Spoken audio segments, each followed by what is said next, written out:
Not every mistake deserves forgiveness. Some aren't mistakes at all. They're cold, calculated, premeditated choices made with full awareness and zero remorse. If you've ever been hit with lies, contempt, exploitation, or emotional control, you know exactly what I mean. Forgiveness without clarity isn't mercy, it's self-betrayal. Today on Relationship Psychology, we're breaking down 5 things a woman can do that you should never forgive, not to punish her, but to protect your peace. Comment, I choose peace if you're done tolerating disrespect in the name of love. She lies without a shred of guilt.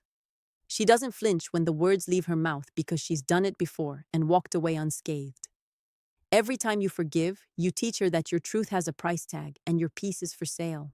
When someone can look you in the eye, lie calmly while you trust them, they've already weighed the risk and decided your presence isn't worth the honesty. This isn't just dishonesty. It's betrayal wrapped in charm. It's not only what she says, but how. Steady voice, dry eyes, rehearsed script. That kind of lie doesn't come from fear. It comes from power. A woman who lies like this isn't protecting the relationship. She's controlling the narrative. The more you doubt yourself, the more she wins. You start questioning your memory, rewriting your instincts, apologizing for being suspicious while she tightens her grip on the reality she wants you to accept. If she can make you doubt your own eyes, she can make you accept anything.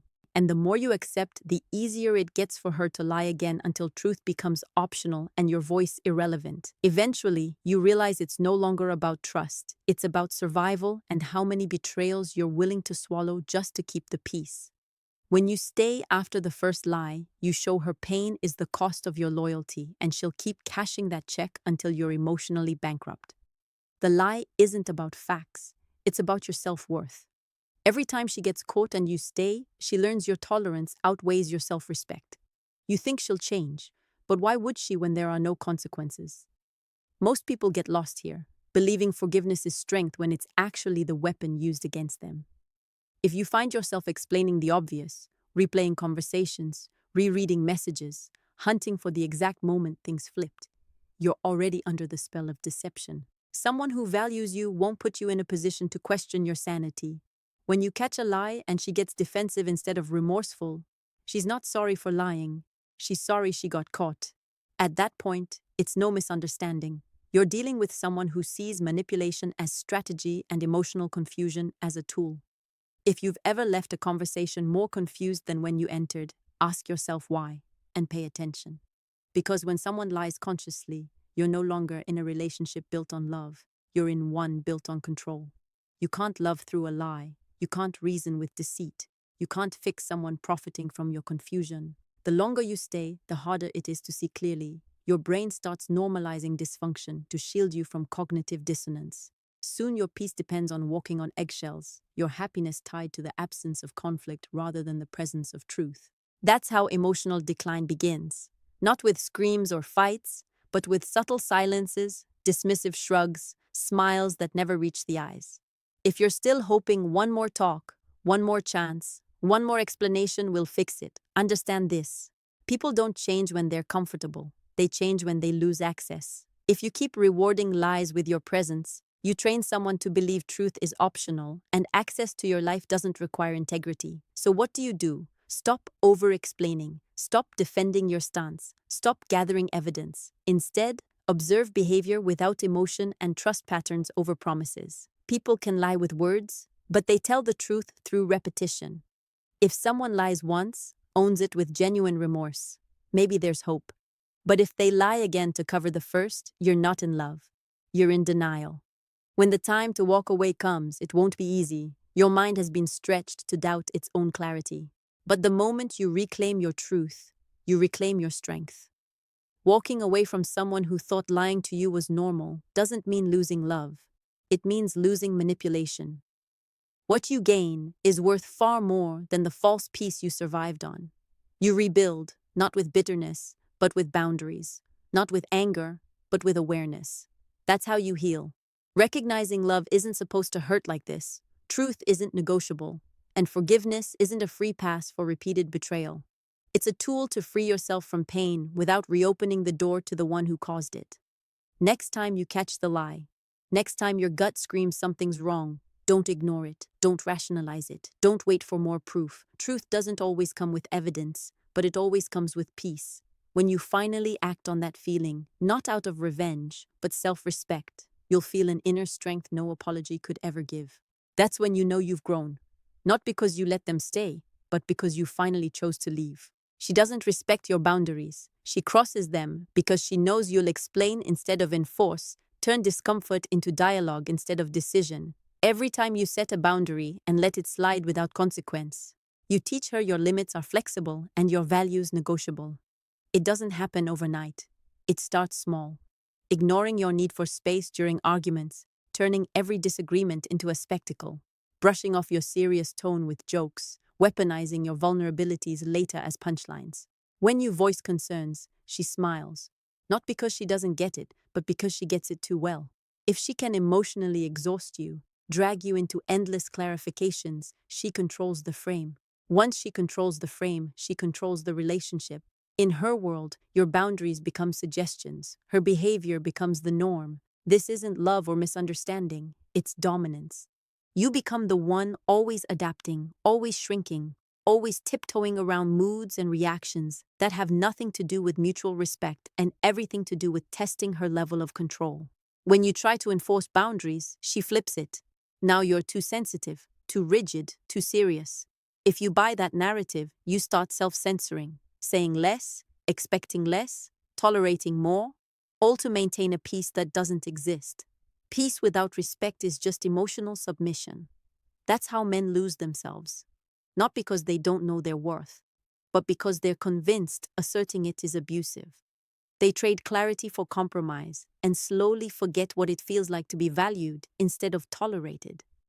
You start questioning if you're asking too much when all you wanted was consistency, not to be mocked when you speak, ignored when you withdraw, belittled when you choose silence over explosion. That's the trap.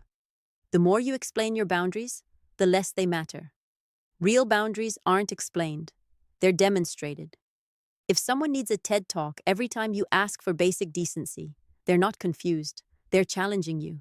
The only reason they keep winning is because you keep thinking love can exist without respect. Truth is, it can't, and never will. Not because you didn't try hard enough, but because you stayed long after your words lost weight. Stay there long enough and you start believing self-erasure is normal. Resentment grows quietly like vines around your neck, choking your peace day by day until you wake up realizing you're walking on eggshells in your own home, measuring your tone, filtering your feelings, erasing your opinions just to avoid conflict. If that's you right now, you know exactly what I mean. If you're tired of pretending every disrespect was a misunderstanding, make a decision, not a speech, not a debate, a decision. Stop chasing basic respect and start demanding it. It's not loud or violent. It's a quiet shift where you stop repeating yourself. Stop checking if your tone was too harsh. Stop writing essays to justify your limits. You simply act. And that action is distance, not out of spite, but necessity.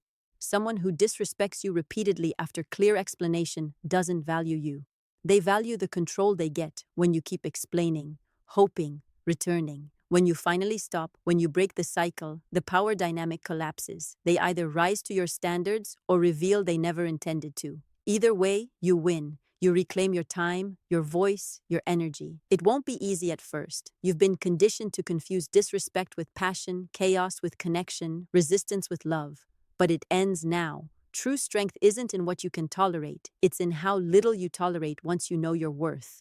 If you want to change your life, start here. Stop arguing with people about lines they already knew they crossed. Stop justifying your value to those profiting from your forgetfulness. Stop trying to heal in the environment that broke you. Be clear, not emotional. Stand firm like someone who refuses disrespect twice. When you do, good people will honor you without reminders. Bad ones vanish without explanation. Either way, you win, because you finally understand peace isn't asked for. It's enforced. The moment you prioritize peace over presence is when you start living with self-respect. She manipulates your emotions. She doesn't need to raise her voice to control you. She learned early that silence can scream louder than words, and withdrawal can wound deeper than insults. What makes it worse is how well she plays it. Soft, strategic, calculated. One moment, she's the warmest person you've ever met. The next, she's ice-cold and distant, leaving you wondering what you did wrong. But you apologize anyway, chasing the version of her that made you feel safe, never realizing it was part of the script. Emotional manipulation isn't always loud. It's often disguised as connection, built on patterns of guilt, unpredictability, and power shifts subtle enough to make you doubt yourself instead of her. That's the goal. If she controls how you feel, she controls what you do. The worst part? She weaponizes your empathy, crying just enough to make you feel like the villain, disappearing just long enough for you to beg, praising you just enough to keep hope alive. Soon you're addicted to the cycle, chasing approval like a drug, mistaking relief for love, taking her reappearance as reconciliation when it's really just a control reset. It's hard to explain to outsiders because from the outside, it looks like bad communication or emotional differences, not abuse. But inside, you're navigating an unwritten maze where her moods dictate your day, her silence becomes punishment, your joy depends on her validation. You lose yourself slowly, piece by piece, trading peace for scraps of attention. When you try to address it, she flips the script. You're overthinking, too emotional. She was just tired, just joking, just reacting. Because you love her, you give the benefit of the doubt again and again until there's nothing left to doubt except yourself. That's how emotional manipulation works. Not love, honesty, or conflict resolution, but conditioning. Breaking your ability to think clearly so her behavior becomes normal and your pain becomes your fault. It starts subtle, questioning why you need space, why you're distant even after you've explained, then guilt-tripping you for focusing on goals, shaming you for not being emotionally available, framing your discomfort as insecurity. Now you're not just misunderstood, you're ashamed of having needs. Once shame sets in, you go quiet, thinking if you work harder, love better, give more, she'll stop pulling away, stop blaming you for her unhappiness, stop treating your care as weakness. The moment you tie your worth to her emotional state, you've handed over your power. Now she decides when you feel like a man, when you feel heard, when you feel enough. You live according to her emotional weather, adjusting words to her mood, reshaping dreams to avoid resentment. When she gives affection back, it feels like heaven, not because it's love, but because it's relief, tension finally broken, warmth restored. You think things are improving, but you're just back at the start of the loop. Manipulation becomes your lifestyle, not with chains, but with inconsistency. The longer you stay, the more normal uncertainty, blame, eggshells feel. You lose track of time, chasing that early version of her, the one who seemed to truly see you, made you feel alive. Tragic truth. That version existed to gain control, not build love. Now she knows your patterns, your triggers, when to pull away, when to draw close. You're trapped between craving her affection and fearing her silence. That's not love, it's emotional captivity. If this sounds like your life, hear this clearly. You're not crazy, not weak, not asking too much. You're enduring manipulation designed to make you feel that way. The only way to win isn't explaining your pain, making her admit it, or waiting for change. It's stepping back calmly, fully, taking inventory of who you were before the cycle started, and rebuilding from there, not with blame, but truth. Not guilt, but clarity.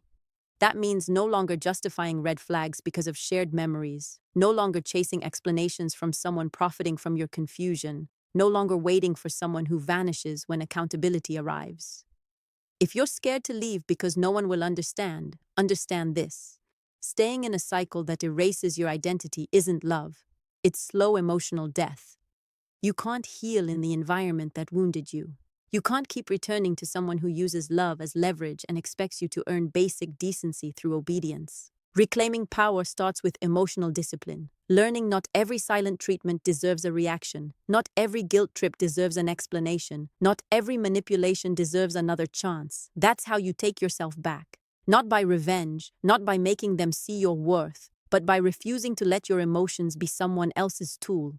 Never again. It means building a life where your peace is guarded by distance, your clarity stronger than craving, your self-love non-negotiable. She humiliates your masculinity. It starts when she criticizes what you're proud of. Your strength becomes a punchline, your self-assertion labeled aggression, your leadership mocked as control, your silence called weakness, your focus treated as neglect. You don't notice at first. It seems playful, comes with a smile, wrapped in sarcasm, but underneath it cuts deeper. It trains you to associate shame with your nature. Slowly you doubt what once made you confident, question instincts that once made you reliable, soften your tone when speaking truth, shrink in moments calling for presence. Not because you changed, but because you've been conditioned to believe who you are is too harsh, too cold, too direct, too logical, too focused, too independent.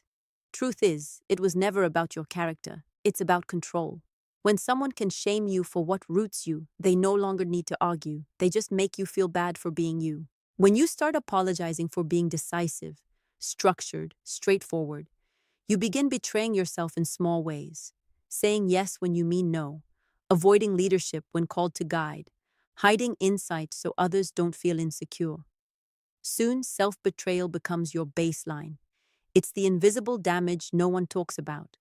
The psychological erosion when you allow someone to redefine strength as toxicity, discipline as cruelty, clarity as arrogance.